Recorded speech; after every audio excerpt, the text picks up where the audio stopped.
আয়াত ৮২ ওয়াসআলিল ক্বরিয়াতাল্লাতী কুন্না ফীহা ওয়াল ঈআল্লাতী আকবালনা ফীহা ওয়া ইন্না লাসাদিকুন।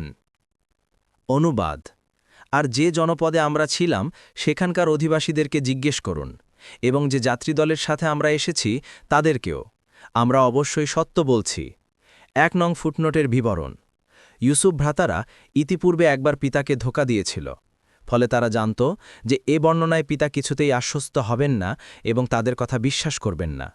তাই অধিক জোর দেওয়ার জন্য বলল, আপনি যদি আমাদের কথা বিশ্বাস না করেন তবে যে শহরে আমরা ছিলাম অর্থাৎ মিশর তথকার লোকদেরকে জিজ্ঞেস করে দেখুন, এবং আপনি ওই কাফেলার লোকজনকেও জিজ্ঞেস করতে পারেন, আমরা এ বিষয়ে সম্পূর্ণ সত্যবাদী।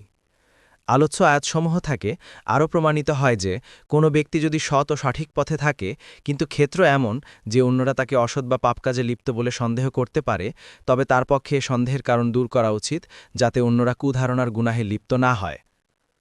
ইউসুফ আলাইহিসসালামের সাথে কৃত পূর্ববর্তী আচরণের আলোকে বিন্যামিনের ঘটনায় ভাইদের সম্পর্কে এরূপ সন্দেহ সৃষ্টি হওয়া স্বাভাবিক ছিল যে এবারও তারা মিথ্যা ও প্রতারণার আশ্রয় গ্রহণ করেছে।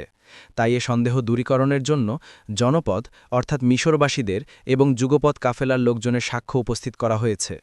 রাসূলুল্লাহ সাল্লাল্লাহু আলাইহি ওয়াসাল্লাম ব্যক্তিগত আচরণের মাধ্যমেও এ বিষয়টির প্রতি গুরুত্ব আরোপ করেছেন। একবার তিনি উম্মুল মুমিনিন সাফিয়া রাদিয়াল্লাহু আনহাকে সাথে নিয়ে মসজিদ থেকে গলি দিয়ে যাচ্ছিলেন। গলির মাথায় দুজন লোককে দেখে তিনি দূর থেকেই বলে দিলেন, আমার সাথে সাফিয়া বিনতে হুয়াই রয়েছে।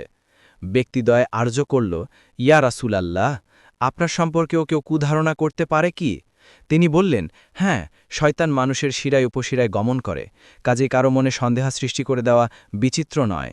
বুখারী ৭১৭১, মুসলিম ২১৭৪।